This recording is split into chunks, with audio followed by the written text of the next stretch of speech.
नमस्कार दोस्तों, भोजपुरी के पावर स्टार पवन सिंह का आरा वीडियो सॉन्ग रिलीज हो चुका है और दोस्तों इसने आते ही मार्केट में तहलका मचा दिया है। जैसे कि दोस्तों खेसारी लाल यादव का बबुआन गाना भी काफी चल गया था और उसी हिसाब से वो अभी तक ट्रेंडिंग लिस्ट में बरकरार है। दोस्तों पवन सिंह के आरा गाने ने कंप्लीट कर लिया है 5 घंटे में 1 मिलियन व्यूज। इसी के साथ दोस्तों बता दें कि खेसारी लाल यादव का गाना 2 हफ्ते पहले रिलीज हुआ था और अभी उसने कंप्लीट कर लिए हैं 20 मिलियन व्यूज। दोस्तों बता दें कि पवन सिंह का आरा गाना उनका सपना था और साथ ही बता दें कि ये गाना काफी ज्यादा खर्चा करके बनाया गया है। दोस्तों इस गाने को शूट करने के लिए हाई लेवल की मॉडल्स बुलाई गई थी फॉरेन से और साथ ही में हाई लेवल का सेट भी लगाया गया था। बता दें इसका शूट हुआ है मुंबई में और साथ ही बता दें कि इस वीडियो के डायरेक्टर हैं रवि पंडित जी। दोस्तों इस वीडियो में थोड़े समय के लिए वो भी दिखाई देते हैं, थोड़ा कॉमेडी के तौर पर उनको इसमें डाला गया है। दोस्तों अगर पवन सिंह के आरा गाने को खेसारी लाल के आरा गाने के वीडियो से कंपेयर किया जाएगा तो कहीं ना कहीं पवन सिंह का वीडियो क्वालिटी काफी ज्यादा अच्छा और काफी ज्यादा हाई लेवल का है। और साथ ही दोस्तों बता दें पवन सिंह ने इसमें काफी ज्यादा पैसा भी खर्चा किया है। अब देखना ये होगा कि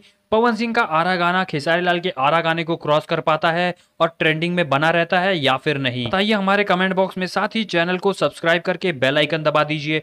देखते रहिए हम भोजपुरिया। नमस्कार।